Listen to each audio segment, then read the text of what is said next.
Добър вечер, вие гледате Референдум, предаването, което иска да чуе вашия глас.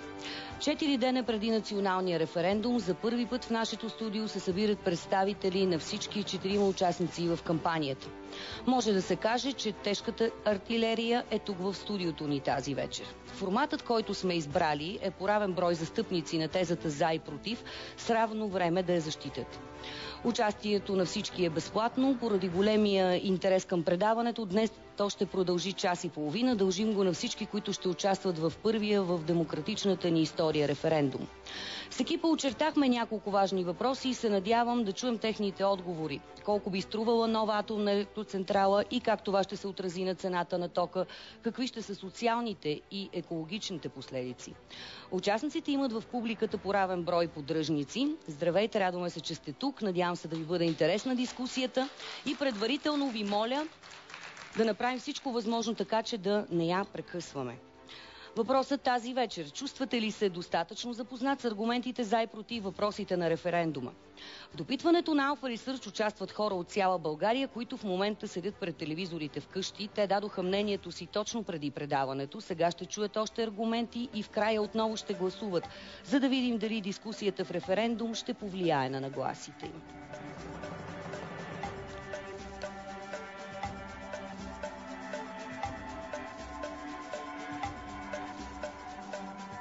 Още интересни данни от изследването на Alpha Research ще видим по-късно в предаването.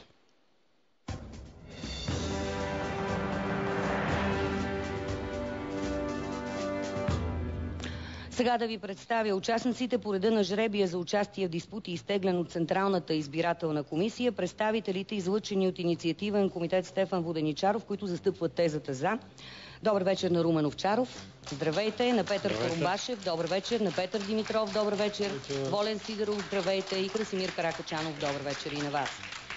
Представителя на 76-те народни представители в лицето на министъра на енергетиката и икономиката Делян Добрев. Здравейте. Добре дошли. Здравейте.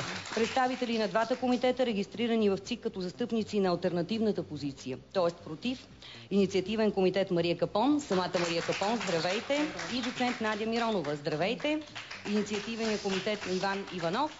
Господин Иванов, здравейте. И Ваню Шарков. Добър вечер и на вас. Да не бавим повече топката и да започваме разговора.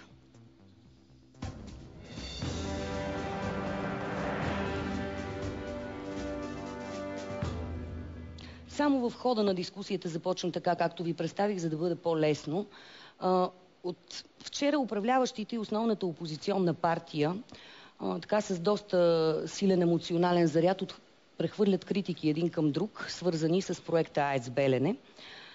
Затова питам дни преди референдума. Това е референдум за този проект АЕЦ Белене или това е референдум за бъдещето на ядрената енергетика? Господин Овчаров. Така както е зададен въпросът, няма разлика. Въпросът е зададен да се развива ли атомната енергетика чрез изграждане на нова ядрена мощност. Нова ядрена мощност е както атомната електроцентрала в Белене, така и 7 и 8 блок в Козлодуй. Така че ако някой е за развитие на ядрената енергетика в България, той трябва очевидно да гласува за. Министър Добрев. Очевидно поддръжниците на темата за започнаха да губят почва, защото се опитват да привлекат и тези, които са за 7 блок на АЕЦ Козлодуй. От началото на този дебат до ден днешен ние говорим само за Белене. Първоначалният въпрос, зададен от БСП, бе за Белене и бе форматиран, за да отговаря на Конституцията, за да не се излагат колегите, че са написали противоконституционен въпрос. Така че въпросът касае единствено и само АЕЦ Белене. Това трябва да е пределно ясно. Нека не се опитват от БСП да привлекат и тези, които са за 7 блок на Козлодуй. Ако беше така, вие нямаше да промените въпроса. Вие променихте въпроса, а не ние. Ние имаме готовност да проведем референдуми само за АЕЦ Белене. Какъв ще бъде реактора седмия? Руски или американски? Какъв ще бъде седмия на Козлодуй? Това не го казвате. Сега, господин Иванов, ще ви дам възможност. Руски ли? Преди всичко искам да кажа, че господин Овчаров не постъпи коректно, тъй като въпросът е за строителство на нова ядрена електроцентрала. И е добре всички зрители да чуят ясно това. И има съществена разлика между нова ядрена електроцентрала и нова ядрена мощност. поначало развитието на ядрената енергетика може да следва и друг път. И преди всичко, както е записано в енергийната стратегия на България, приоритет номер 1 за развитието на ядрената енергетика е удължаването с 10, а след това и с още 10 години срока на експлоатация на 5 и 6 блок на АЕЦ Козлодуй.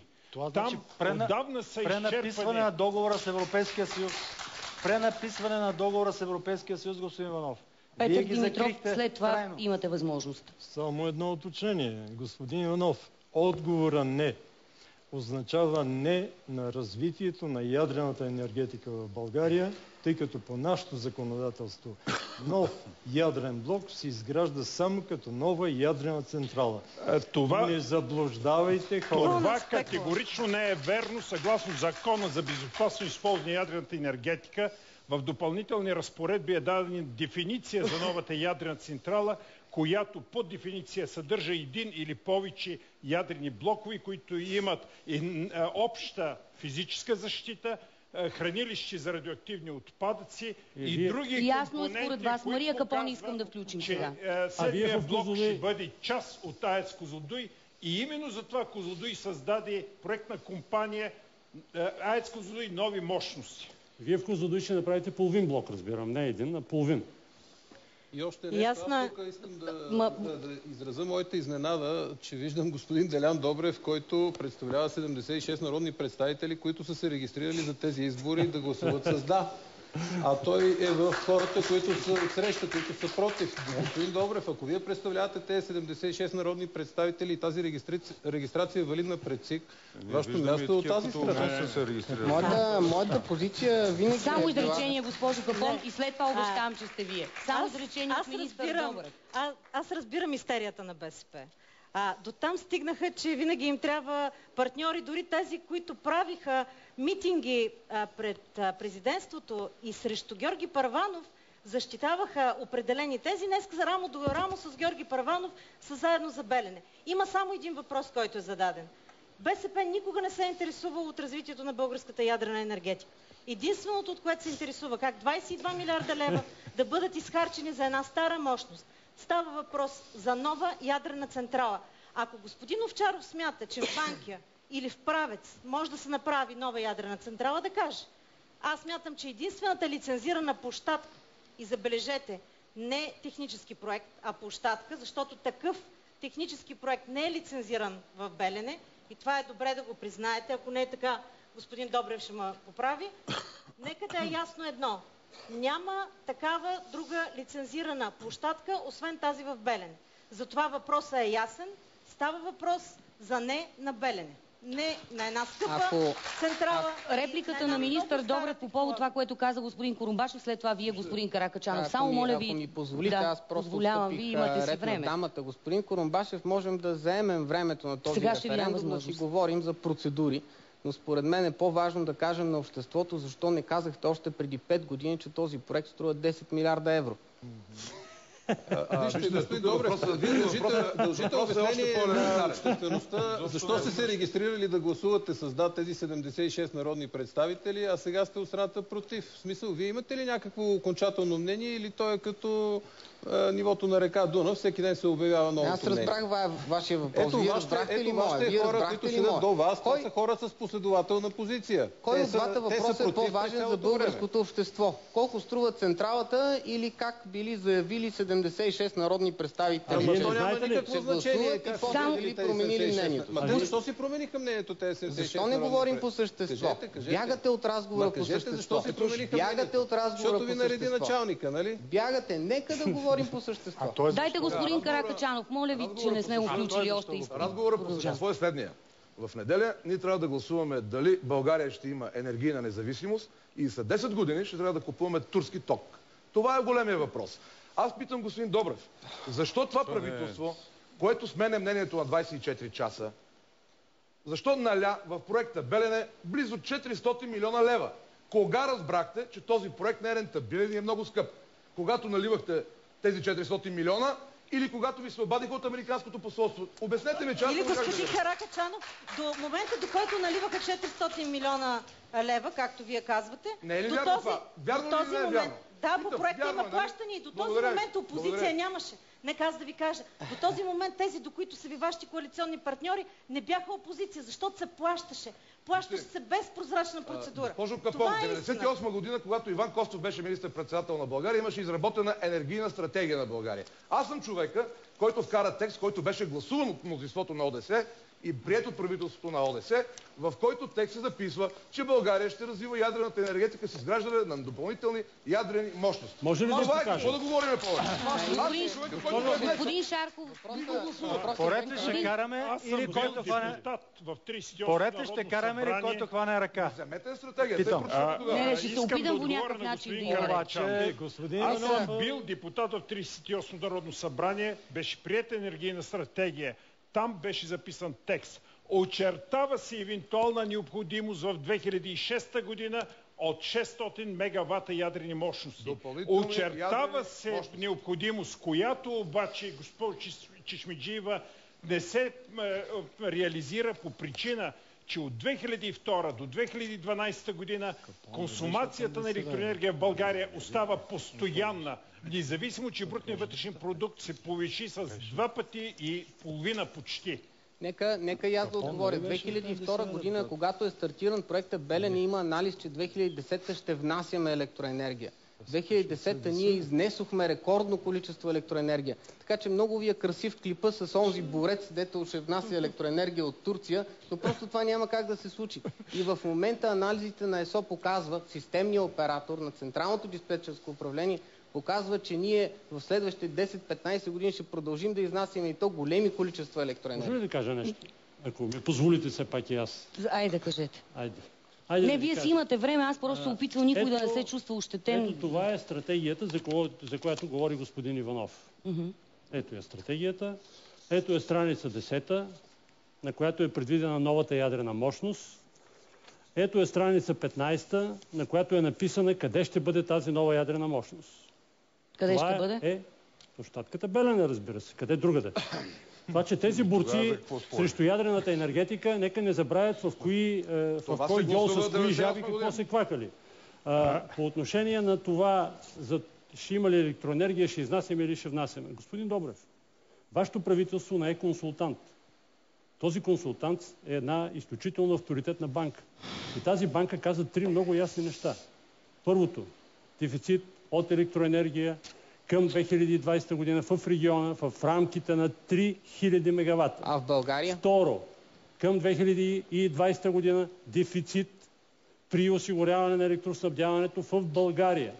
Трето, при всички варианти на развитие на прогнозната цена, на пазарната цена на електроенергията, атомната електроцентрала в Белене произвежда електроенергия на конкурентни цени, т.е. на по-ниски от всички останали източници. Това е вашия източник. Вие му плащахте, не аз.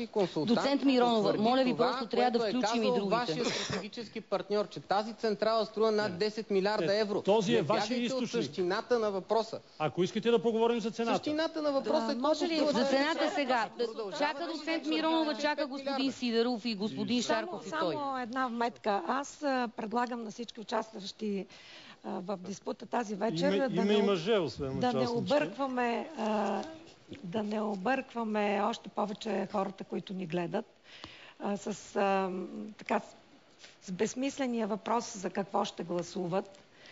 Този безсмислен въпрос. Кой е смисленият въпрос? Може ли да ми кажете? Моля ви да не репликираме на всяко изречение, защото така ще бъде много сложно. Според мен няма човек, който да се съмнява за какво ще гласува. Ще гласува за или против това да се харчат едни пари. И то да се харчат едни пари, без да се знае колко ще струва това, за което се харчат. От кого се харчат? От вас ли? Момент. Ще харчат държавни пари. България няма да покарчи нито лев.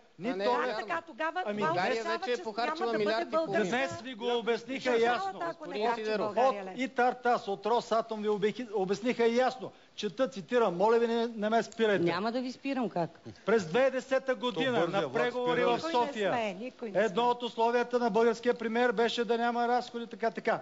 През ноември същата година в Москва ние предложихме да построим АЕЦ Белене за наша сметка.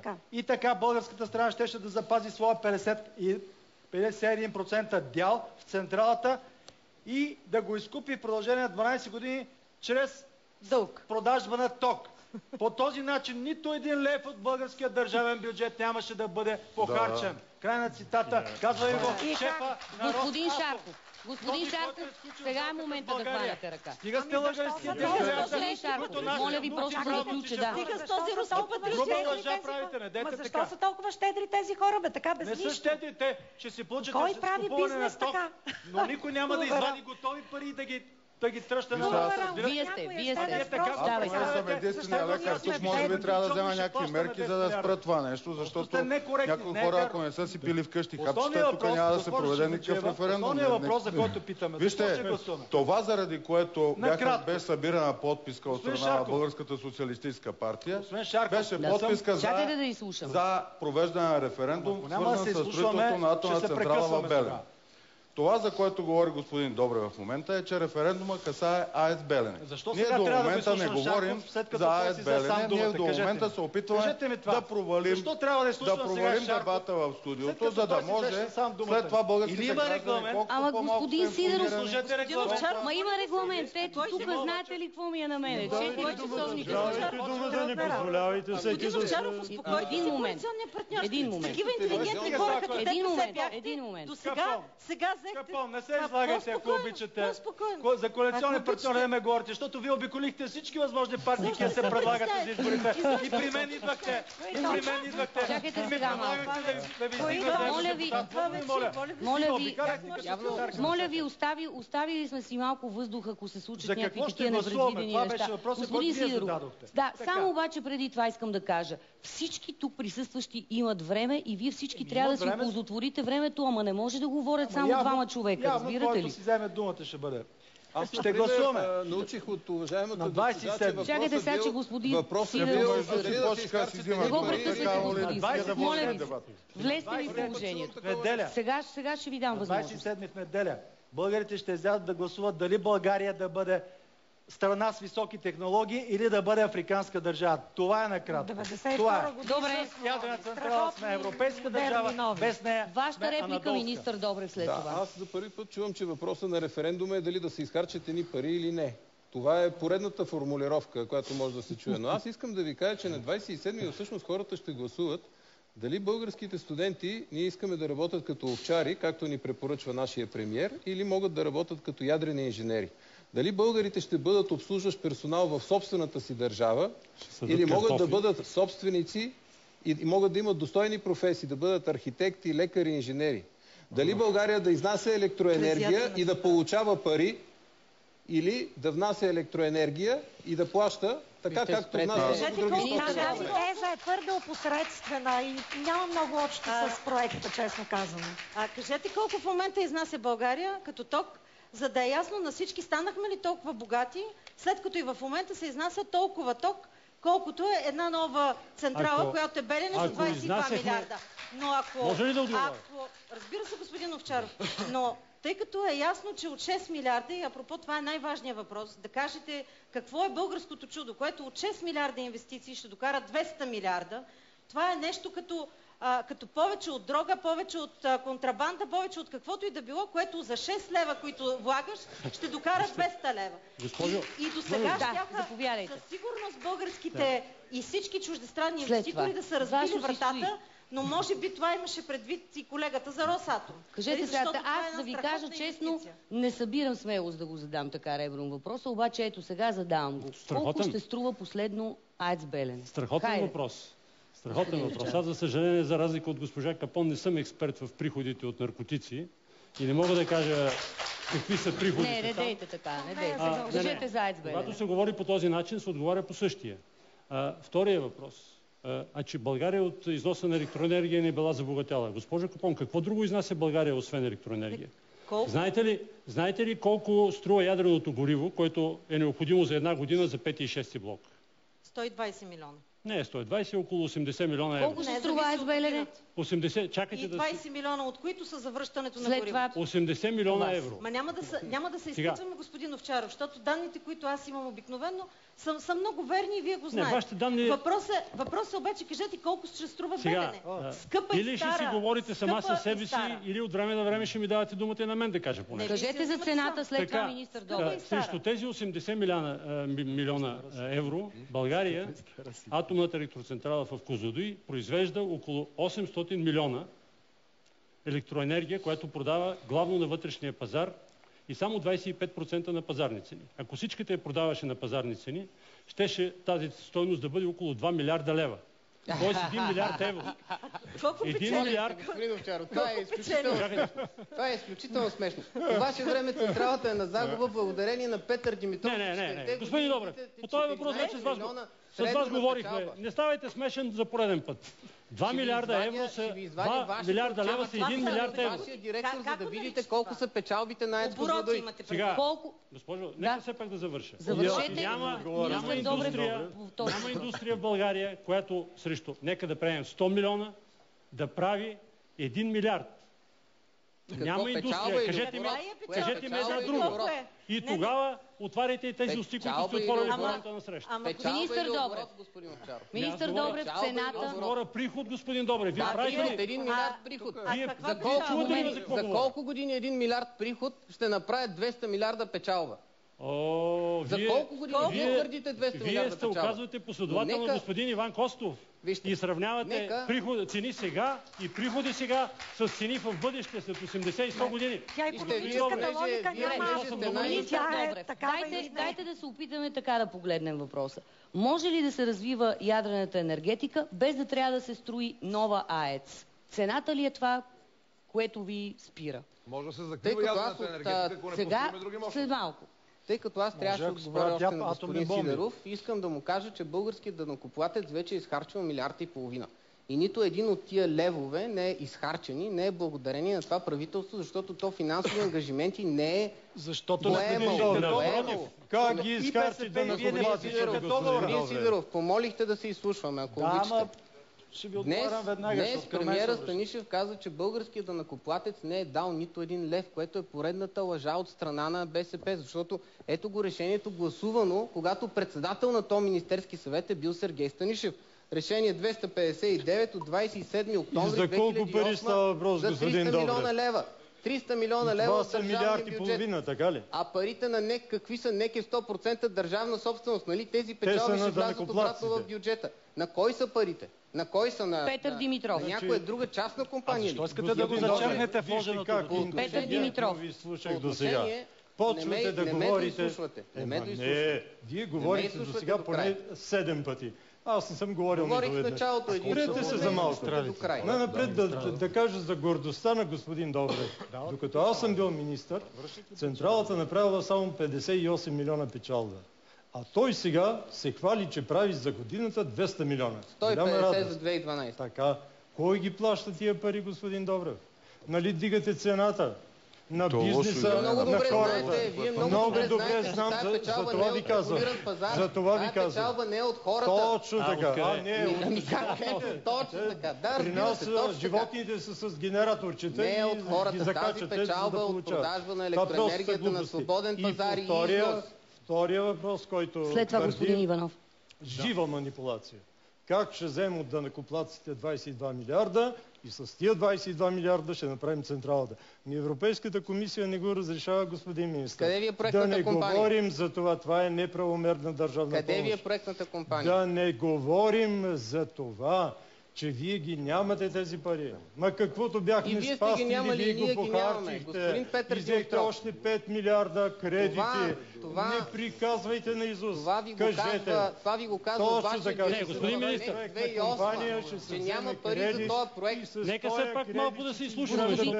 Ако господин министър ще говори с всеки един от нас... Господин Иванов, тук сега това, което аз успях да уловя... Позволете ми да се върна към въпроса, който ви зададохте. Да. Въпрос, на който от срещата страна не отговори. Колко ще струва централата? Може ли да кажете? Два авторитетни източника има писмено заявили. Аз ще оставя дори на страна HSBC, специалният консултант нает от правителството.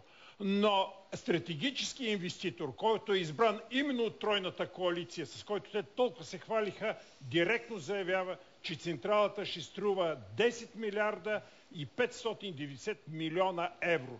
Това прави 21 милиарда, но това не са 20 милиарда, които тези хора, които защитават интересите на енергийната мафия, ще ги дадат. Те ще дадат без парите от българските Иванов, само секунда, за да говорим за мафия, България. 21 милиарда. България може да оправи цялата си национална инфраструктура. Говоря не само за магистрали, за скоростни пътища, за скоростни железопътни линии, летища, пристанища, железопътни гари. Не случайно сегашният президент Плевнелиев, преди да стане президент, заяви, че с милиарда, който е погребан в Белене, можехме да направим целият магистрален пръстен на страната. Представете си с 21 милиарда как наистина България ще стане. Моля ви, цената на АЕЦ Белене. По въпроса колко ще струва. Дайте в кратки реплики, защото това е интересно. Съвсем накратко и точно. Заповядайте. Ясно с точност. Ето продължавам цитата. Това колко ще струва АЕЦ Белене го знае най-добре страната, която е подписала споразумението, т.е. руската страна. HSBC не е подписвала споразумение, господин Иванов. И тя не е казала 10 милиарда. И на нея платихте 2 милиона и половина евро, за да ви даде 30 страница доклад.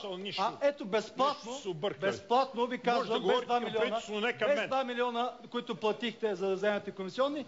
Не, вие ГЕРБ, да. Безплатна информация. Що се касае до дискусията за цената на АЕЦ Белене? Тук е нужно да напомним, че в същата 2010-та стойността на строителството на двата реактора се равнява на 6 милиарда и 297 хиляди евро. Милиона. Извинявам се.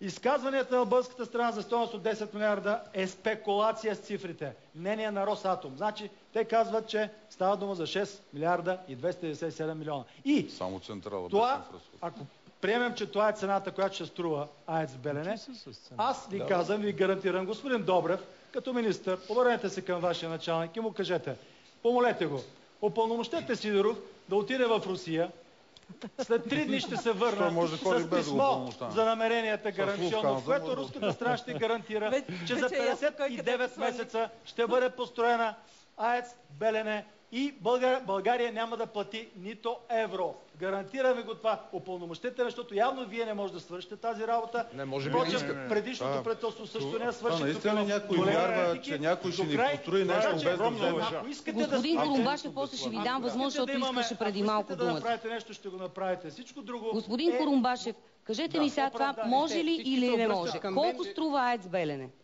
Да кажем съвсем точно. Другите бяха конкретни, хубаво е да сме конкретни. Договорът е за 4 милиарда евро. Не е верно. Оттам нататъка... Не е верно. Договорът е за 4 милиарда плюс ескалация по формула, която трябваше за 12 месеца правителството на тройната коалиция да... Дайте, господин, нека да чуем.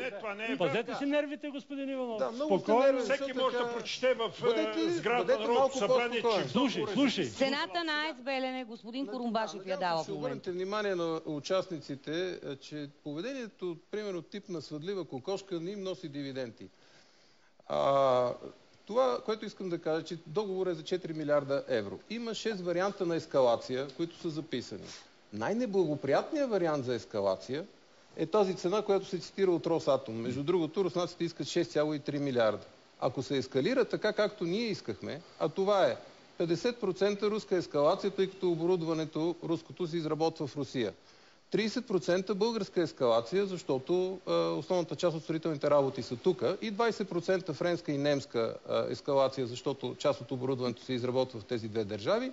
Това, за което ние претендираме като цена, като българска държава, тук го казвам, защото има министър от правителството, трябва да е 5 милиарда 130 милиона. А руснаците искат 6,3. Но както и да обдължавате и 5 милиарда и 130 милиона или 6,3 милиарда, пак не може да стигнете повече от 12 милиарда лева. Ама защо не подписахте договор? Госпожо Капон, министър Добрев, господин Каракачанов, цената на АЕЦ Белене. Цената е ясна. HSBC, за да кажа, аз много се радвам, че в края на кампанията господин Овчаров признава, че HSBC е сериозна компания, защото неговите колеги видно не знаеха първо каква е, колко е голяма и колко е сериозна. Нека да кажем, че тя, ако беше държава, щеше да е 9-та в света по брутен вътрешен продукт. За да кажем, че те дадаха ясната цена от 10,8 милиарда Няма такава цена, госпожо Капон. Втората цена, която е абсолютно същата, е по писмата, за които аз говорих няколко пъти, видно вече са факт. Също е 22 милиарда лева. На РВ на вашия инвеститор. Къде е видно това? Ама в писмата нямате ли? Какви писма? Той ви говори за инфлация към настоящия момент. Вие разказвате за някакви писма и за някакви прогнози сега. Стига вече. Спокойно. Аз съм спокоен. Днеска дори всички трябва да ви кажа, че всички са нервни, обаче всеки призовава другия, включително и аз, признавам ви. Просто ми е малко трудно. Нека да кажем нещо за технологията. Дайте за цената, защото много искам да чуя повече мнения. Това е много коментирано. За стара технология. Технология от 1992 година. Нека тук господин Овчаров да каже кога и какъв е реактора. Кажете кое поколение е реактора. Може ли да кажете? Обаче в едно изречение, защото господин Каракачанов от кога не е говорил министър Добрев. Ако искате да кажа не ми се мисли. И за доцент Миронов. Въпросът 92 Аз ще раздам хапче. Дайте едно изречение, моля ви. По стара технология ли? Много пари по стара технология. По технологията. По цената аз мисля, че тук вече става ясно какво. 22 милиарда. Госпожо Капон, не знам до каква степен се простират познанията ви в ядрената технология, но реактор трето поколение... Курумбашев е най-големият експерт в ядрената технология. Реактор трето поколение... За разлика от вас, аз съм инженер, между другото. И ако участваме в дебат за здравеопазване, и аз ви се присмея за това, че вие сте лекар и участвате в дебат за здравеопазване, вие правите в момента същото, когато има дебат за енергетика и вие всички сте политици, имате някаква информация, интересувате се от темата. Господин Каракачанов, цената на АЕЦ Белене, след това министър Добрев. Може ли да кажа? Господин, по темата за цената има огромна спекулация. Целта на управляващите, явно, нека да го кажем, отказването от проекта Белене на българското правителство не стана по негова собствена воля, не стана по неговите собствени убеждения заради неизгодния проект, а стана поради външен геополитически натиск върху това правителство. Ясно и точно трябва да се каже. Министър... Момент само да довърша. Довършете, министър Добрев. Много внимателно спазвам вашата молба да се изслушаме. Да, за което благодаря. Спекулациите за цената, както виждате, всеки ден правителството излиза един път с прашасали кашони, друг път с някакви балони. Целта е да объркат хората и да накарат хората да не излязат да гласуват. Цената, според специалистите, аз подчертавам, не съм специалист, но това, което съм прочел, както и колегите от среща не са енергетици, но те са чели нещо. Това, което аз съм прочел, цената на проекта Белене, според двата възгледа, дали ще приемаме руската ескалация или българската, е между 4 милиарда и 600 милиона лева и 5 милиарда и 130 милиона евро. За евро говорим, извинявам се. Няма 20 милиарда, 30 милиарда, 100 милиарда. Добре. Ами вижте, самия премиер допреди няколко месеца ни убеждаваше, че този проект е много изгоден. Че ако не реализираме проекта Белене, ще трябва да живеем на свещи. Аз ето това казвам. Тази смяна на позицията на правителството и този натиск върху обществото не се случва по волята само министър Добрев и след това ще ви дам възможност. А под външен натиск. И нещо друго да подчертая, да помоля останалите колеги да не спекулират. Може и специалистите да кажат. Само господин Овчаров. Този референдум... Казахте много пъти. Само секунда. Този референдум не е референдум на БСП, уважаеми колеги. Не се опитвайте така да подлъгвате хората. Този референдум е иницииран от инициативен комитет, в който председател е шефът на Българската академия на науките. Все още ли е председател? Къде е председател? Къде е председател? Защо го няма? Тук има двама председатели. Аз мисля, че вчера подаде оставка председателя ви. Може би най-добрият математик в Европа, академик. Подаде ли оставка? Защо не е в... Това е. Добре. Министър Добрев след това ще можете да говорите. Министър Добрев. Хората пак на синьо, червено, на бембено, на леви и на десни. Прекъсвам ви, господин Каракачанов, защото ще ми се да се фокусирам върху това, което коментираме, цената. 5 милиарда, 130 милиона, 4 милиарда, 10 милиарда, каза господин Иванов.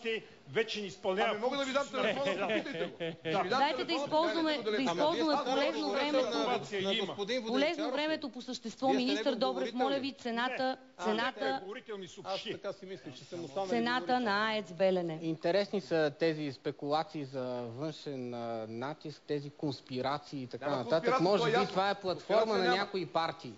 Но всички ваши зрители трябва да преценят много добре на кой да повярват. От едната страна се твърди 4 до 6 милиарда от Сергей Станишев, от Румен Овчаров, Петър Димитров, Курумбашев и така нататък. От другата страна, не искам аз да заставам със своята дума, да покажа какво са казали RWE и HSBC. Тези две институции в световен мащаб са казали, че цената е 10,3 и 10,6 милиарда. Нека българските зрители сами преценят на кой да вярват. Дали на тези институции, ето ги оригиналните писма. Защото днес включително се твърдеше, че едва ли не били фалшификации. Ето го оригиналното писмо на RWE, получено по времето на господин Петър Димитров. Може ли тук само... на втора страница... Само на бърза реплика към господин министъра. Аз ви слушах през цялото време. Кога да вярват на ГЕРБ? Когато им четоха предизборната програма, в която пишеше, че ще изграждат Белене, и това спечелиха изборите, или сега, когато продават националните интереси. Нека хората да преценят кога да им вярват. И не им вярвайте, уважаеми зрители, гласувайте в неделя. Не на нас, не на нас. На кой да не вярват? На RWE и HSBC. Не, вие сте писали, не съм написал аз тази програма. Вие писахте, вие ни убеждавахте. Не говорим за програма, говорим за цената. Вие казвате 6 милиарда. Какво ще правите? Строителите, той казва 6 милиарда. Айде. Въпроса... Въпроса за... Три патки да ги пасете, не може да ги пасете. Три патки не може да пасете. Аз няма да говоря повече. Не, говорете колко искате, няма да говоря повече. Само две изречения. Доцент Миронова, разведрете малко след това господин Воденичаров. Специално за HSBC би трябвало да получите разследване за корупция, защото платихте грешни пари, 2 милиона и нещо евро. Така, да се дойдем на думата. Специално по темата за цената. Не го четам. 2 милиона евро, защото прекратихме договора. Човек, който си признава, че не е специалист. Има много простичък въпрос, който въпрос, между другото, си го задават голяма част от българските граждани. Що е толкова ефтина? Що не я направихте? Колко време управляват? Мога ли? Преди 30 години е започнат стартиран проекта АЕЦ Белене. Преди 30 първи копки. Преди 30. Защо не я направихте като ефтина? Кажете, питате, дайте сега да отговорим. Доцент Миронова, обещавам, че после ще искате ли да ви кажа кое в момента спасява цената на електроенергията в България? Понеже тя е около 17 стотинки за битовия потребител. Ако в момента АЕЦ Козлодуй не продаваше на 4 стотинки и Марица Изток 2, държавната, не американските компании, за които вашето правителство, господин Иванов, подписа договор, а държавните, които продават на 6 стотинки, ако ние ги нямахме тези две централи, в момента цената нямаше да е 17, а поне 25 стотинки. Абсолютно същото ще се случи и в следващите години, когато излизат една по една различните топлоелектрически централи, просто защото са си изживяли живота, или пък просто защото трябва да плащаме спестени емисии въглероден двуокис, който оскъпява цената на тока. И ако ние тогава нямаме друга атомна централа, която да поевтинява по такъв начин цената, както в момента това го прави АЕЦ Козлодуй, ние просто ще се изправим пред простата перспектива да си внасяме ток от нашите съседи, примерно от Румъния или от Турция.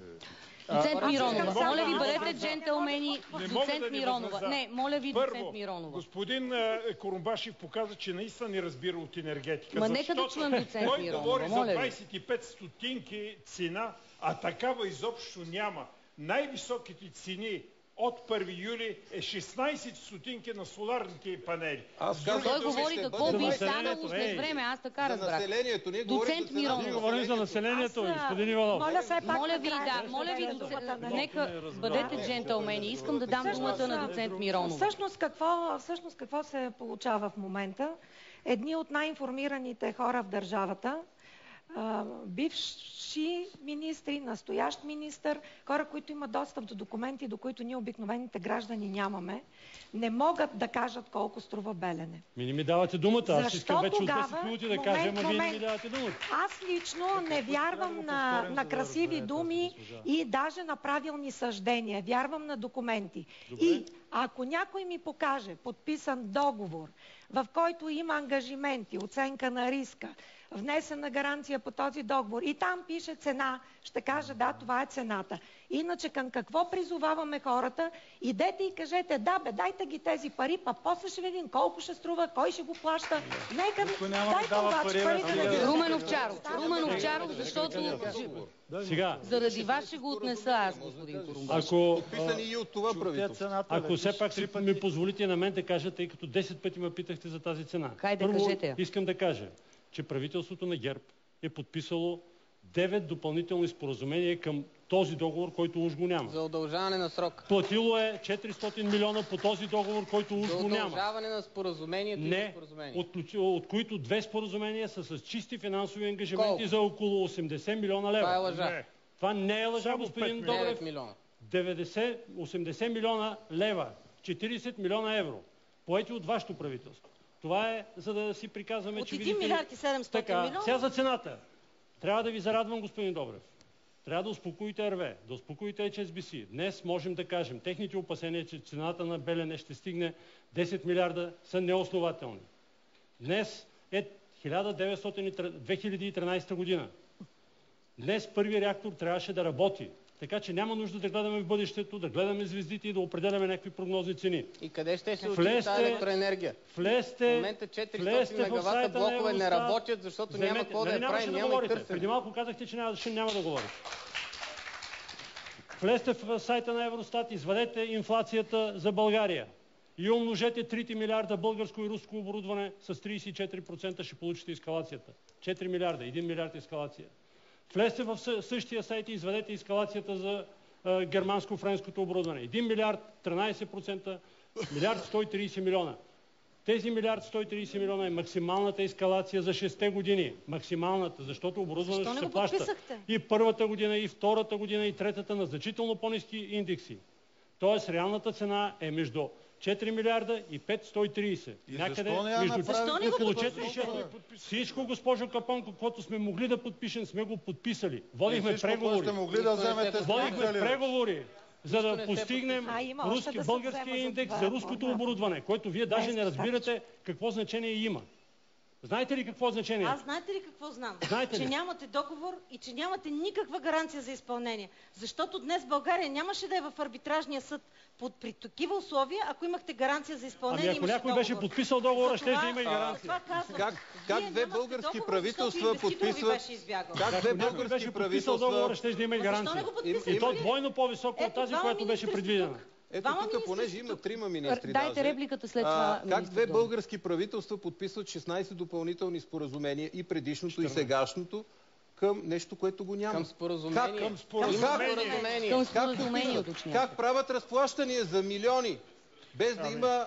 Как така на... Уж няма договор. На ръкостискане и разплащане. Министър Добрев. Две минути, но да ме изслушат, защото ми се иска да се откажа да говоря, имам чувство, че говоря срещу стена. Имаме подписано споразумение, към това споразумение могат да се подписват допълнителни споразумения. За каква сума? Моля ви, чакайте. Господин Петър Димитров, вие точно не ме прекъсвайте. Не питам ви, не ви прекъсвам. Получихте доклад, който все още не можем да намерим. За каква сума, господин министър, е подписано споразумението? А РВЕ не иска да се поръчва оборудването и няма да плаща никакво оборудване по споразумение 5. Вземете 3 милиарда 997 милиона. И кажете как от тях получавате 10 милиарда и 300 милиона евро. Обяснете на хората. Кажете, обяснете ли да разберем как става 10 милиарда? От 997 подписано споразумение, как ги индексирате до 10 и 30. Дайте сега. Не размахвайте прогнози. Вземете ги. Вижте сега, има това... Как става 10? Кажете просто как става 10. От 5 как става 10? Хайде, дайте наистина. Слушаме. Министър Добрев, хайде сега. Имате вие за цената. Моля ви наистина, защото 4 милиарда, 5, 6, 10, сложно ми е. Имате доклад до вас на 8 декември 2008 година, в който се казват две много важни неща. Този доклад не можем да го намерим в оригинал в Министерството и го намерихме в НЕК. Те първо ще установим къде е доклада, господин Димитров. Но в него се казва, изпълнителният директор на НЕК ви казва, НЕК няма пари да плаща. НЕК е взел 250 милиона евро и не може повече да взема кредити, защото изпада в тежко финансово състояние. РВЕ не искат да се плаща на Атомстройекспорт и не искат да стартираме плащанията по споразумение 5, което споразумение за оборудването, което вие сте поръчали няколко месеца преди това. И въпреки всичко, вие внасяте докладна в Министерски съвет за отпускането на 300 милиона лева, без да кажете и една дума за РВЕ в тази докладна и за това, че този проект не може да се финансира. Още тогава, като сте видяли тая докладна, трябва да го спрете този проект, господин Димитров. Имате стратегически инвеститор, който казва, че няма да участва, докато не се изчистят финансовите параметри. И март месец този същия инвеститор ви казва, българският дял, дяла на НЕК за 51% е 5,4 милиарда. Ето, черно на бяло ви го казва. Кажете как. Дайте сега, господин Димитров. Редно е. Кажете вие защо 5 години крихте сумата за Белене? Защо тези писма 5 години не казахте? Кой ги криеме, господин Червенкондев? Ние сме ги открили преди няколко седмици. А вие защо лъгахте 5 години? Господин министър, господин Димитров. Това, че... Дайте господин Димитров, защото беше конкретно към него. Смятам, че в Министерството има деловодство и че цялата входяща кореспонденция се записва там, си е ваш проблем. Дано до края на мандата ви да го разберете и да го намерите къде е. Никой, господин министър, в България и в Русия и в Германия не си е правил илюзията, че Белене е по силите на НЕК.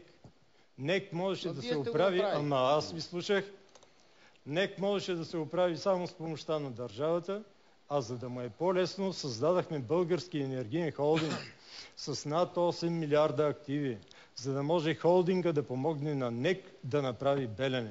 Само, че дойде вашия финансов министър от Америка, не беше станал още министър и каза, няма да има държавна подкрепа за проекта. 5,4 милиарда евро държавна гаранция. Ама нека се пак да чуем какво говорите.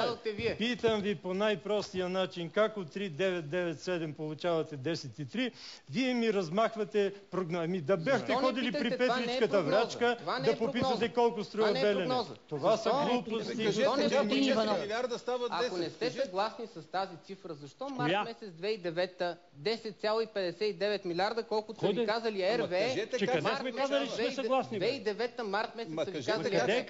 Ако не сте съгласни с тази цифра, защо тогава не написате едно писмо?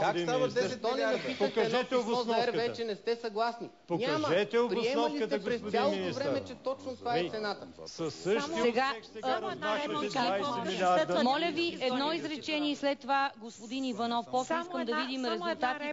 Изречение, моля ви, след това господин Иванов. Тъй като този проект като един инвестиционен проект би трябвало да има оценка на риска, а няма такава. Или поне ние не я знаем. Това, вашите думи, господин Димитров, означава, какво значи оценка на риска? Може ли да ми кажете все пак? Ще го преведете ли? Да ни го преведете. Какво значи оценка на риска на този проект?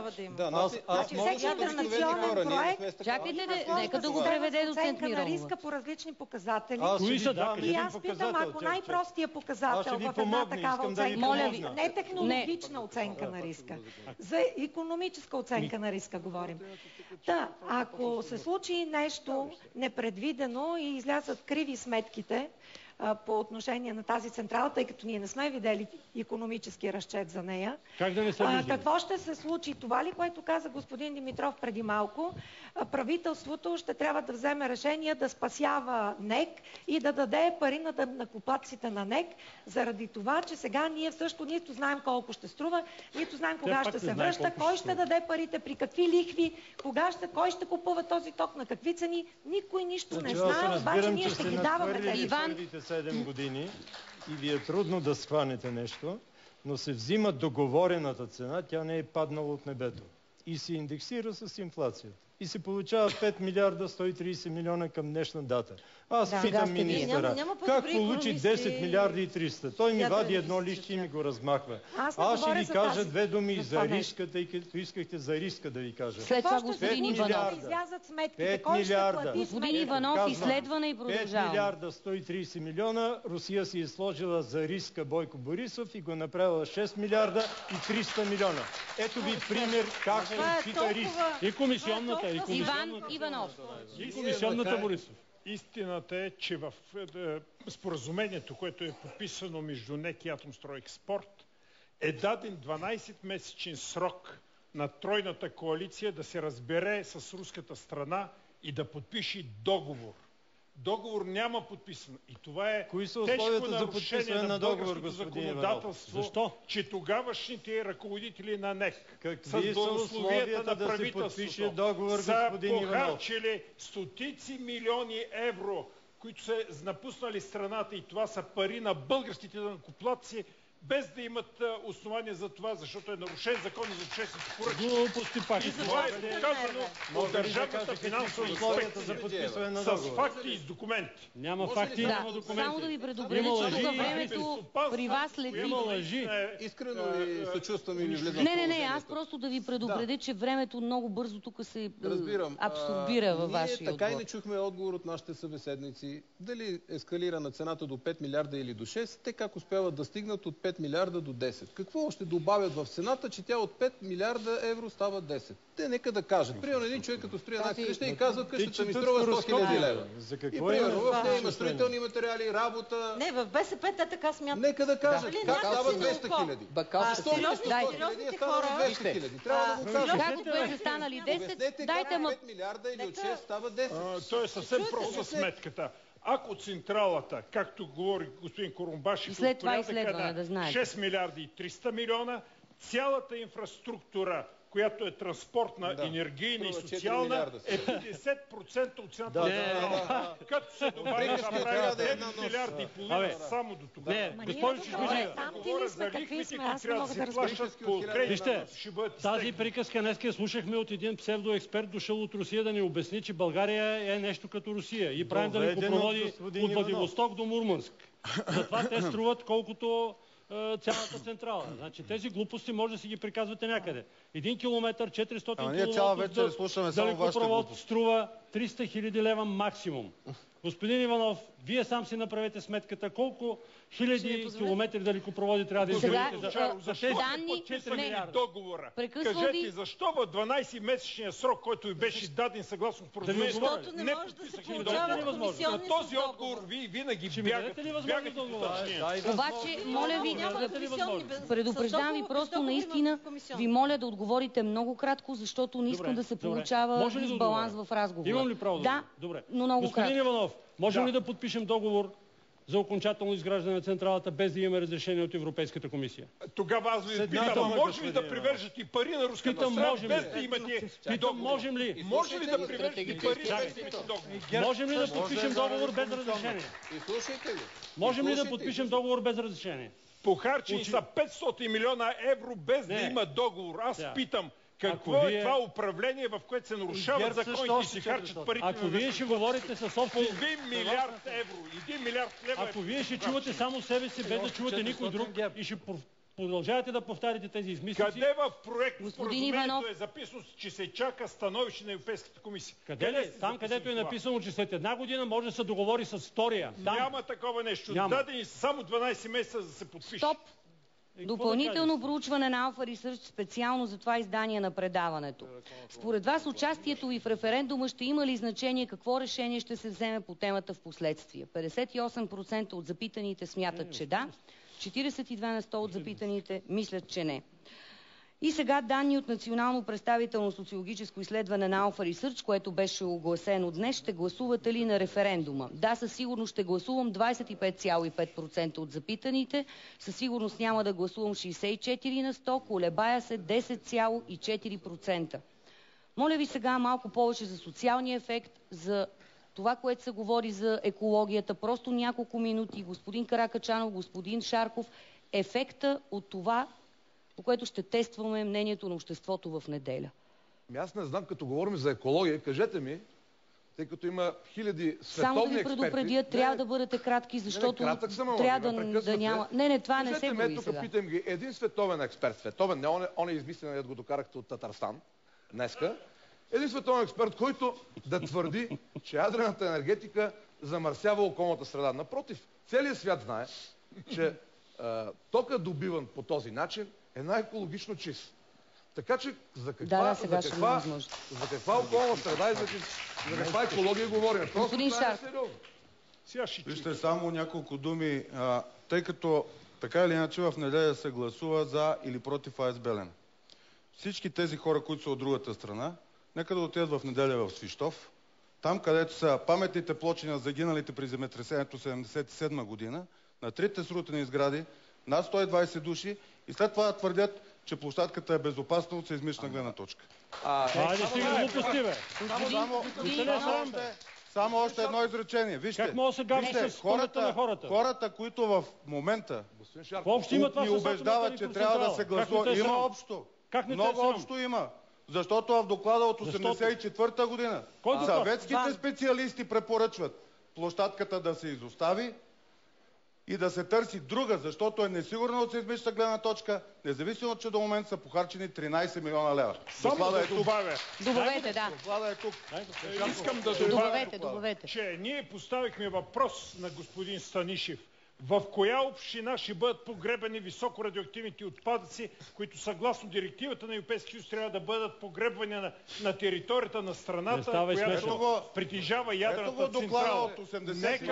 Нека да знае господин Каракачанов, че нека господин Иванов да за най-опасното замърсяване на околната среда, което е нерешим проблем.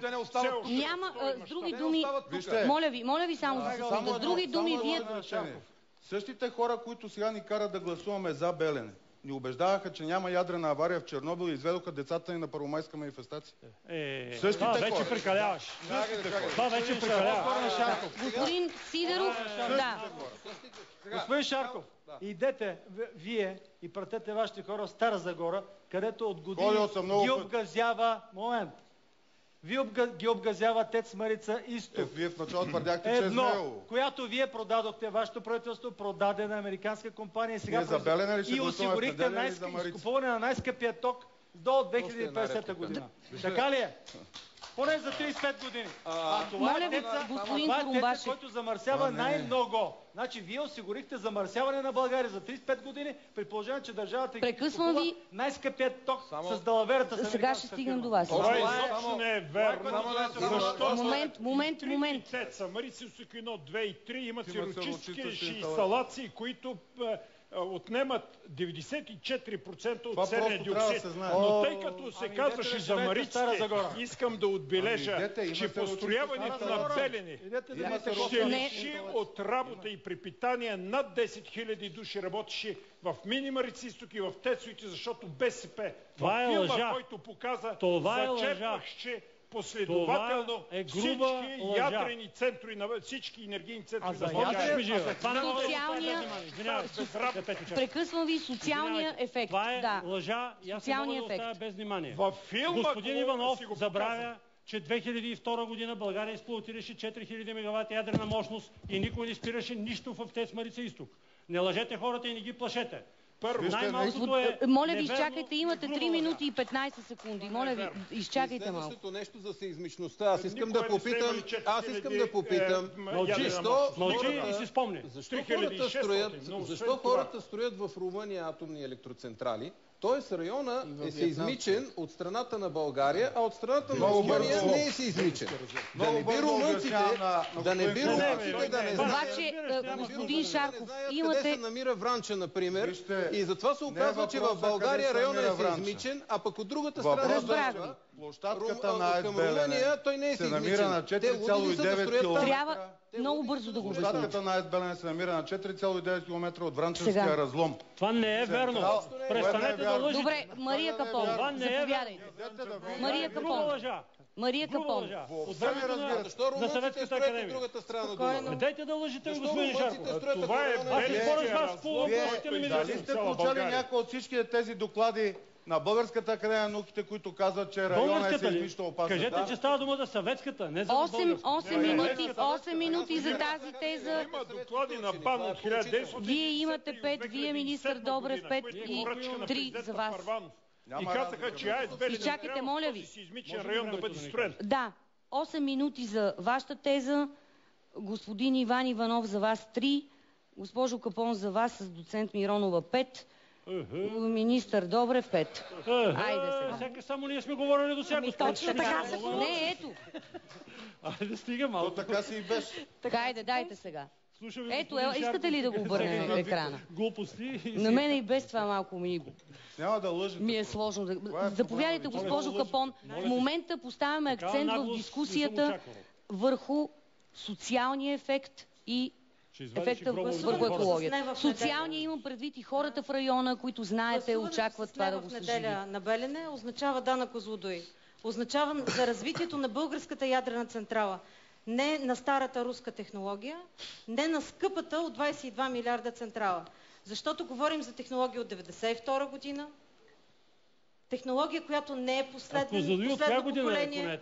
И става въпрос за това, че в момента има съвсем нови... От коя година е технологията? Госпожо Капон, тъй като сващам, че разбирате вече от технологии. От коя година е технологията в Козлодуй? Господин Овчаров, може ли да си довърша изречението и тогава? Просто говорите неверни неща. За да ви кажа, че става въпрос за последен вид реактори, които след Фукушима света е различен. Нека да си кажем, че дори лиценза, който има от Европейската комисия... Каква националност? Кажете. Момент. Американски ли беше? Ма не, кажете. Не, спокойно. Защо делите? Аз говоря, че трябва да се развива българската ядрена енергетика. Вие през цялото време смятате, че трябва да се развива само руската ядрена енергетика. Българската ядрена енергетика. Това е... Затова гласувайте за, нали? Чакайте, нека да изслушаме. С развитието на Козлодуй, ако имаме работни места, ако имаме инженерингова мисъл, която трябва да се развива, защото говорим за социална политика, то е именно чрез Козлодуй. Развитието на Белене означава зачеркване на Козлодуй. И това трябва всички ясно да го разберем. И ако някой се опитва да ни обясни как ние едва ли не трябвало да внасяме ток, или по-добре да изнасяме ток за Турция. Нека някой да каже и да отговори на следния въпрос. По-добре ли е ние да изнасяме ток за Турция, а ядрените отпадъци от Русия да остават в България? Защото това е другата теза. И в момента ние нямаме нужда от тази мощност, която тя е много скъпа и много стара. Това трябва да гласуваме с нея. Министър Добрев, искам просто, моля ви, за да... Нека... По време на дебата стана ясно, че никой не е против изграждането на 7 и 8 блок в Козлодуй. И тези, които призовават за да, и тези, които призовават за не, поне за нещо се очерта консенсус в този референдум. Никой не е против изграждането на 7 и 8 блок. И поне това е един хубав положителен резултат от този референдум. Вие не зададахте въпроса да се развива ли ядрената енергетика или не. Господин Курумбашев, вие се интересувате само по проекта Белене. Които казваме да на Белене. Така че всички са за изграждане на 7 и 8 блок. Господин Курумбашев, изобщо не се интересувахте от това. Искате ли изобщо да се развива ядрената енергетика? Вие се интересувахте единствено и само как български реактор. Ако има български реактор, господин Сидеров казва също за. Взимаме най-доброто в света. Реакторът ще бъде български от своя. Защото Уестингхаус 30 години малко изостанаха от състезанието просто. Госпожо Капон... Вижте, аз не съм лобист нито на едните, нито на другите. За мен това, което е най-важното, е развитието на българската ядрена енергетика. И господин Добрев, ако може да каже, какъв ще бъде седмия реактор, за който те говорят? Четвърто поколение. Господин Добрев. Никакъв. Комфорта от 5 минути имате. Не всички сега обаче. Не всички сега. Това не е въпрос на референдума. Референдума е за нова ядрена електроцентрала. БСП бягат от дебата. Просто се вижда как те искат да ни пуснат. Ето вече няма. Това, което говори Курумбашев е точно. Ама вие не виждате. Защото се знае, че социалните последици ще бъдат трагични.Дайте да ги чуем. Министър Добрев. Вие не виждате, бягащи ли? Ние сме седнали. Натрупват се няколко въпроса, обаче... бягат БСП от дебата и се опитват да привлекат привържениците на 7 блок на Козлодуй. Но не става въпрос за Козлодуй, става въпрос за Белене. Отчаяли сте се, защото не може да съберете гласовете и затова искате и хората, които искат Козлодуй. Но на темата за социалния ефект. Тук чухме от господин Курумбашев, инженери, архитекти, високи технологии и така нататък. Това е пълна спекулация. Все едно, че без тази централа няма да ги имаме. Държави без централи като Швейцария, Италия, Австрия, Германия, да не би да нямат високи технологии. А Германия да не би да нямат атомни централи. А Германия нямат ли атомни централи? Япония нямат ли атомни централи? Русия няма ли атомни централи? Съединените щати нямат ли атомни централи? Англия няма ли атомни централи? Франция няма ли атомни централи? Канада няма ли атомни централи? Германия в 2050 година 80% ще бъде възобновяема енергия. Точно това, което казвате... Какви ядрени централи, какви 5 лева? Министър Добрев. Точно това, което казвате... Министър Добрев, моля ви. Имат, но ги спират. Точно това, което вие казвате... 2050 година. Може. Може ли да кажа? Точно това, което вие казвате, господин Курумбашев, е доказателство, че няма никаква връзка между високите технологии и ядрените централи. Защото и държави без ядрени централи и такива с ядрени централи имат високи технологии. Аз просто ви обяснявам, че ядрените централи принадлежат към високите технологии. Това е хубаво да го знаете. Все пак сте министър. Да не би Козлодуй Вие... Там работят с нищо. Кажете за Козлодуй. Те много обичат... Ние купуваме ядрена централа директора. А вие имате предвид директора на централата в Козлодуй, който за първи път в историята на АЕЦ Козлодуй там не е ядрен инженер. Ако това имате предвид. Или имате предвид шефа на борда на директорите, който има дисертация за кралския орел. Нека да не влизаме в... Това се случва за първи път в 37 годишната история на АЕЦ Козлодуй. Там да застане човек, който няма нищо общо с ядрената енергетика. Много е добре. Министър Добрев. Резултатите на печалба на тръгнаха от земеделието, но прелетяха и в енергетика. Господин Курумбашев, добре да погледнете колко е печелила Козлодуй в тройната коалиция в мандата всяка година. Публични са отчетите. Госпожо Капей, целта не е да печели, бе. Целта е хората да имат електроенергия. Това знаете да цена. Да няма пари за модернизация. Да няма пари за инвестиция. Дайте да минем към пазарна цена. Това е вие да спечелите. Доцент Миронова, искахте думата. Доцент Миронова. Аз мисля, че все пак дължим на тези 60 000 безработни, които очакват нови работни места около Белене. Дължим някакво обяснение и дължим внимание, защото може да се окажат за пореден път излъгани. Аз искам да им кажа на тези хора, че никой не е пресметнал колко човека ще получат там работа, защото няма такъв икономически проект и разчет. Кой ви каза, че няма такъв проект? Още повече, че... Кой ви каза, че няма такъв проект? Още повече, че това, че вие не знаете, не значи, че няма, госпожо. Никой не се подписва под това обещание. Нали? Такива обещания лесно се дават. И има друг един момент, че може би по-интересно би било, ако тези пари се инвестират в нещо друго, дали няма да се получат... 2 минути и половина, моля ви, не прекъсвайте, защото вече е сложно. Като че стоят някъде и вие казвате, дайте да ги вложим в това, вместо кои пари, за кои пари говорите? Нали става въпрос да се направи проектна компания? Да се вземе кредит. Този кредит... Ама да го вземе за друго. Защо не направихте? Защо не направихте проектната компания? Защото нямаше да може да теглите заеми и да платите този 1 милиард, защото в проектната компания няма пари. Вие като казахте, че НЕК няма да осигури пари за своите вие. Писмото предизвестие е получено от вас. Преди да се формира нищо подобно. Не дайте да лъжите пак. Пак лъжите.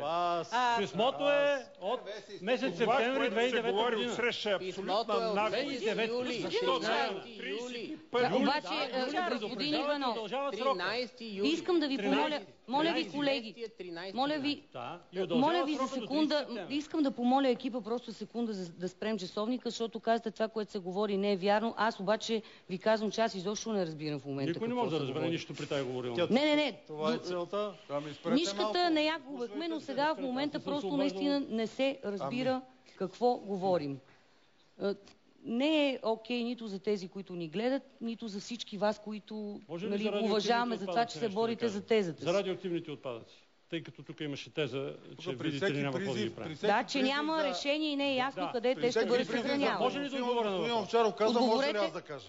Добре. Хайде, радиоактивните отпадъци. Те си имат, никой не взима от времето на другия. Въпросът е просто не говорете всички един върху друг.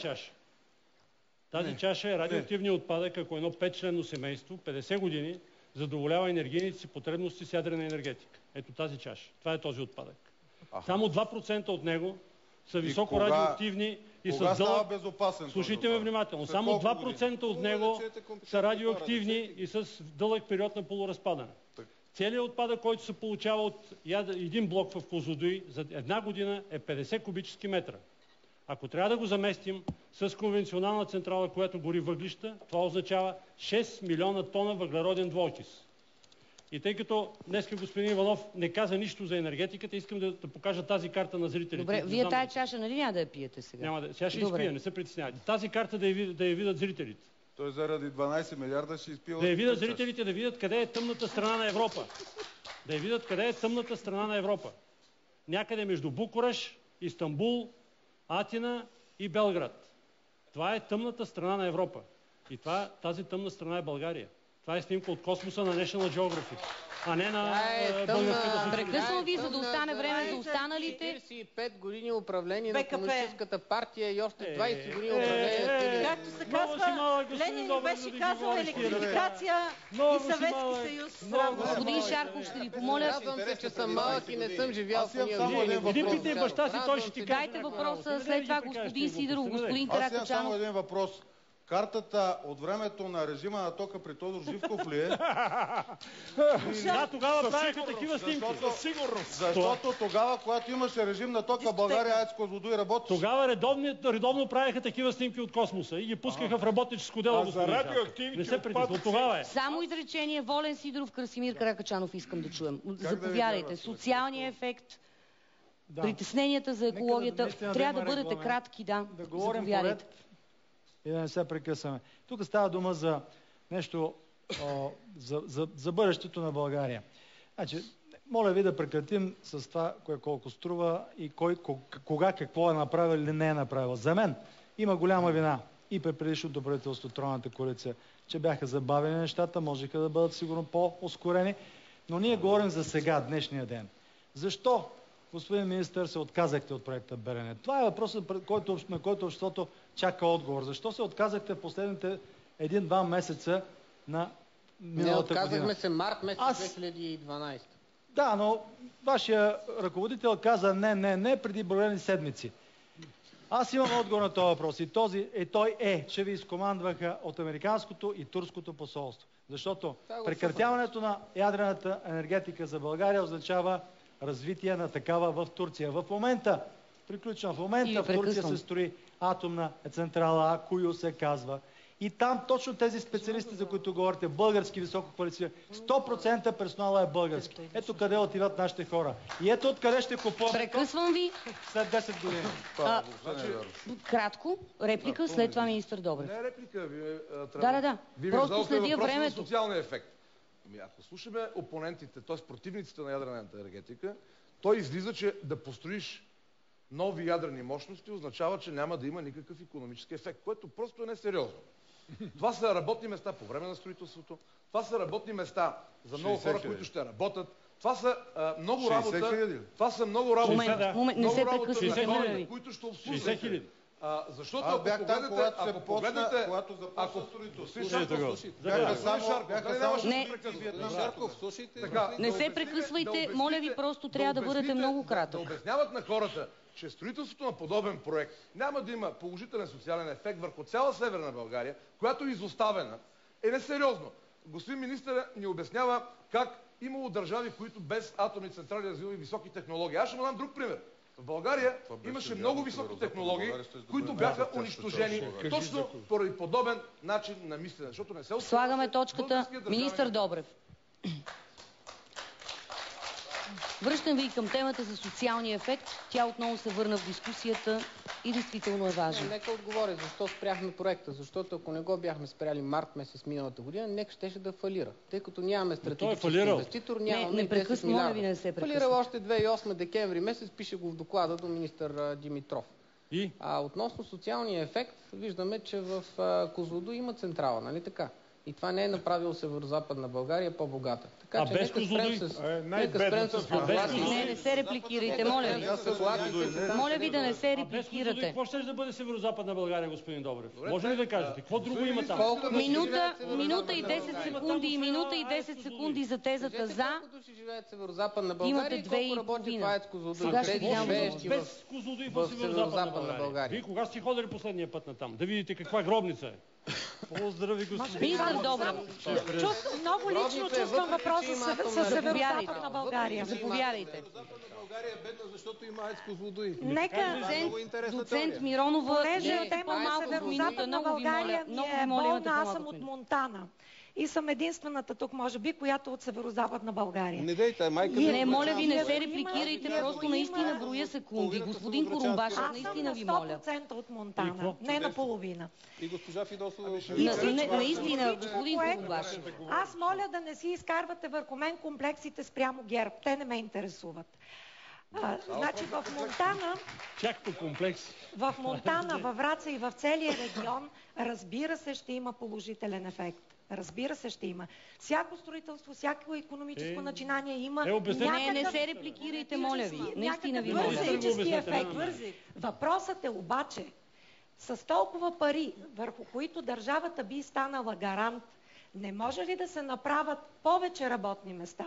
Не може ли да се вложат тези пари в енергийна ефективност и множеството средни, дребни, строителни фирми да работят в цялата страна? Защо трябва да работят половин година хората от Белене и след това в централата да работят 100 човека специалисти? Вместо с тези пари да се съживи цялата икономика. Това на кого го задавате? Господин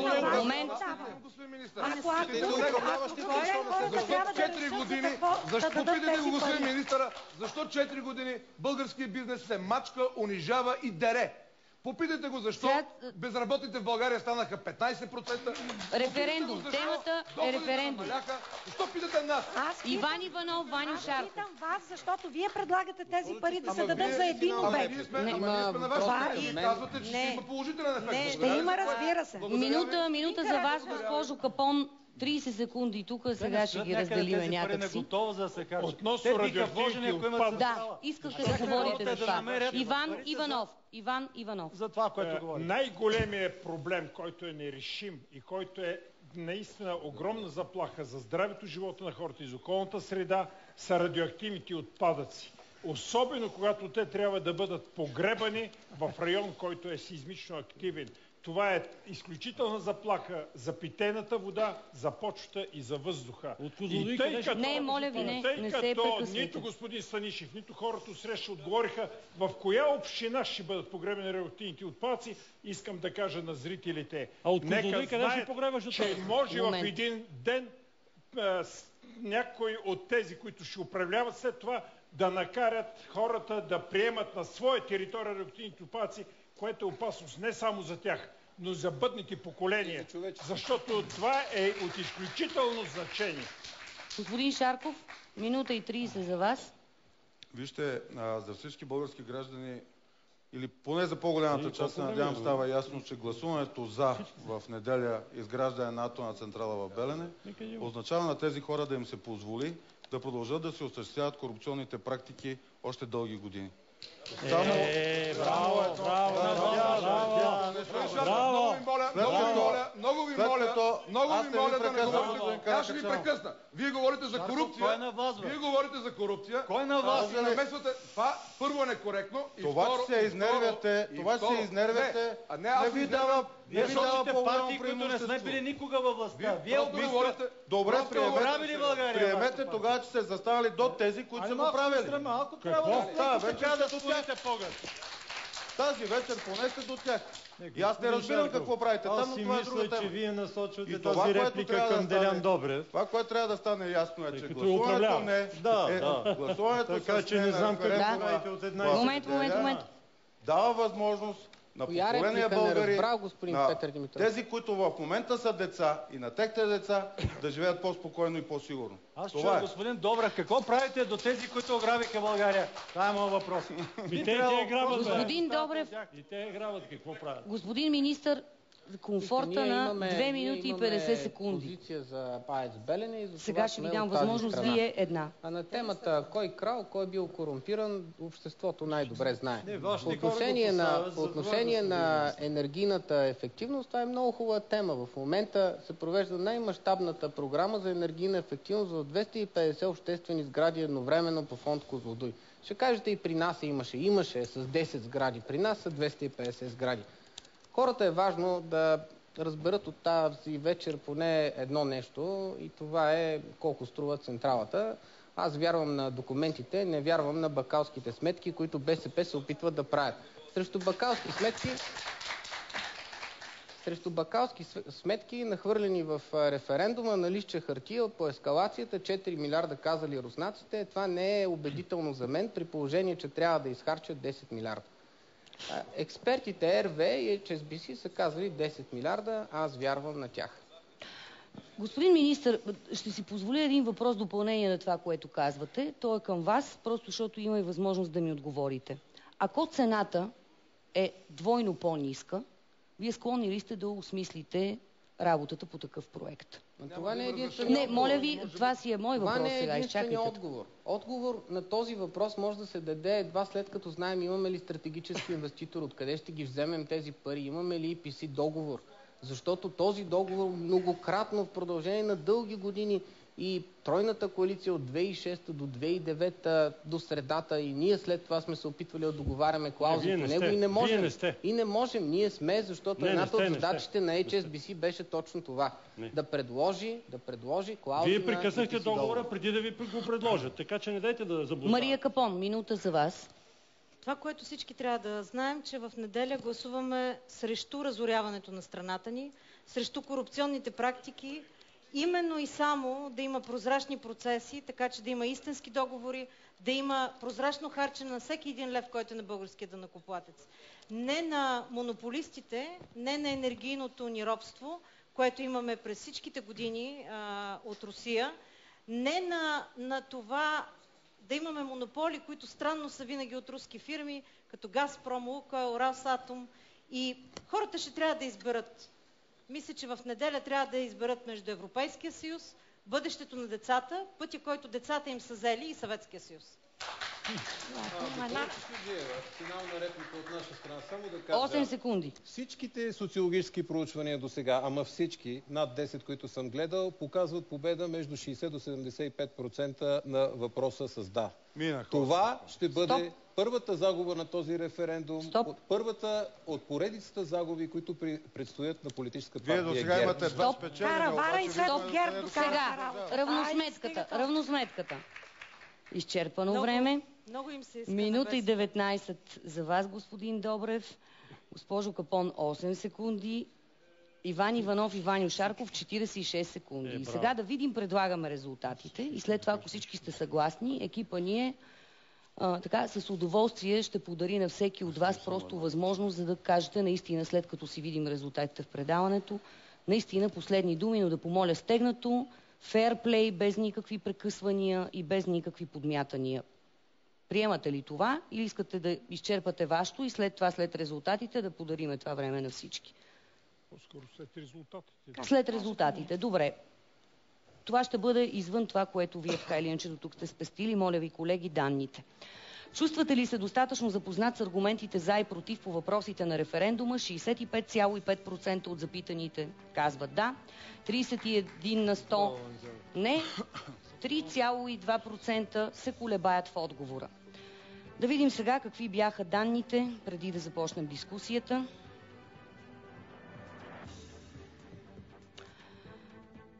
Отлив от тези, които са се чувствали достатъчно запознати, бяха 2% отлив от там, отиват към хората без мнение. Леко разколебаване. Не беше лесно предаване за никого. Не знам дали се дължи на това, дали успяхме или не достатъчно добре и аз да овладея този разговор, но все пак смятам, че се чуха доста ясни тези. Сега възможност за последни изречения, но просто вас наистина ще помоля всеки от вас само с изречения. Сега господин Каракачанов, но само изречение, защото това е бонус. Много ви благодаря. На референдума в неделя гласуването с да означава да гласуваш за независима българска икономика и за независима България. А не да ни диктуват от едно или друго посолство какво да правиме ние. Ние не сме африканска треторазредна държава. Достоинството няма цвят, няма ляво, няма дясно. Стоп, господин Сидеров. Който гласува против в неделя, против ядрената енергетика, против нова централа, гласува за това България да стане турска провинция след 5-6 години. Ваньо Шарков и Иван Иванов. От всеки от вас реплики. Призовавам всеки български гражданин да отиде и гласува с не срещу този скъп, ненужен и опасен проект. Нека не позволяваме активисти на енергийните олигарси да доведат страната до просешка тояга, ниски доходи и изключително скъп ток. Нека не позволяваме те да накарат наши деца цял живот да плащат дълга, който те ще предизвикат за България. Господин Шарков. Действително едно изречение. Последователите на БКП, част от която вземат отсрещното пространство, вече са печели в България 2 референдума. И видяхме докъде докараха държавата. Не им позволявайте да спечелят трети референдум. Петър Димитров, господин Курумбашев, отново припомням просто изречение. От Американската ядрена асоциация, която казва: по-безопасно е да се работи в ядрена централа, отколкото в офис. 1 век независима електроенергетика в България, ток за хората, ток за бизнеса, без необходимост от внос на нефт, на газ, на въглища. Господин Курумбашев, едно изречение. Както вече казах, няма нито едно социологическо проучване до момента, което да показва резултат различен от победа на въпроса и отговора с да. Само че моя призив е към хората да излезнат и да гласуват с за, защото ние искаме на този референдум не просто победа, а убедителна победа и тя ще се случи на 27 януари. Това е началото на края на управлението на ГЕРБ. Доцент Миронова. След това Мария Капон. Аз искам да благодаря на членовете на Единна народна партия и на хилядите привърженици на тезата не, които се включиха абсолютно доброволно в цялата тази кампания. Моля ви.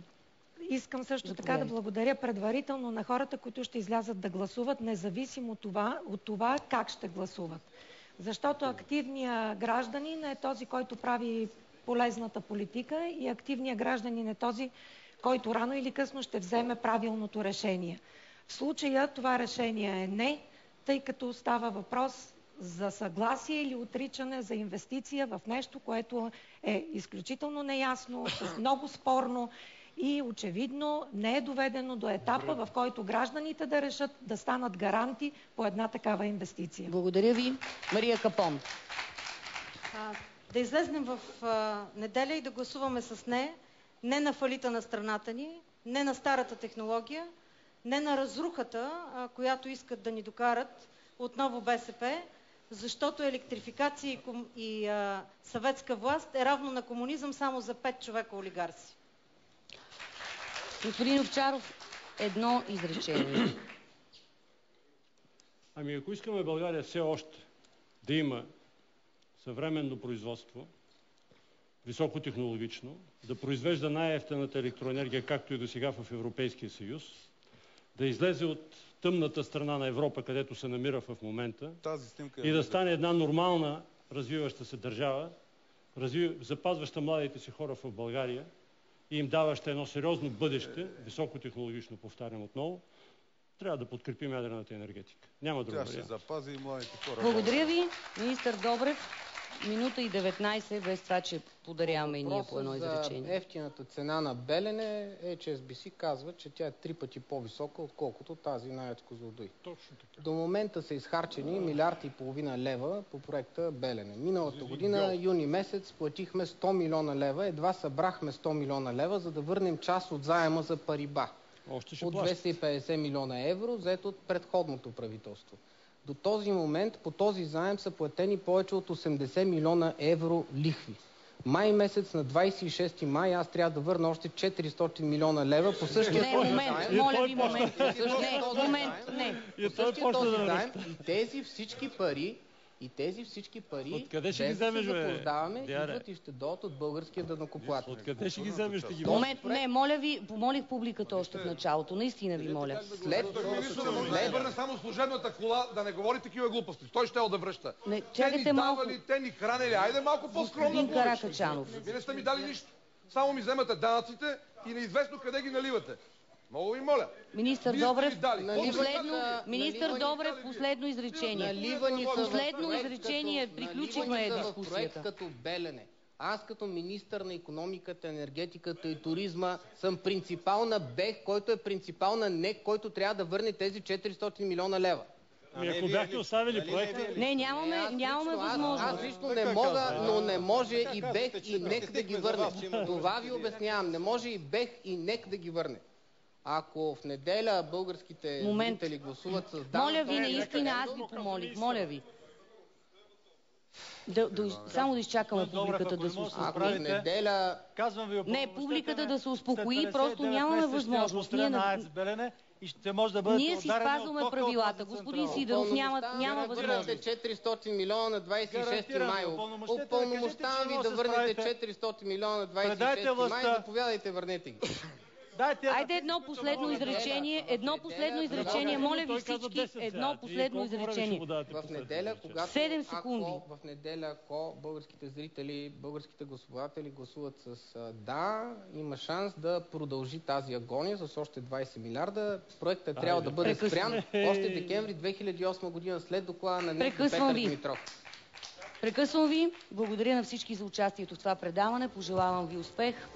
Приятна вечер с БНТ. Довиждане.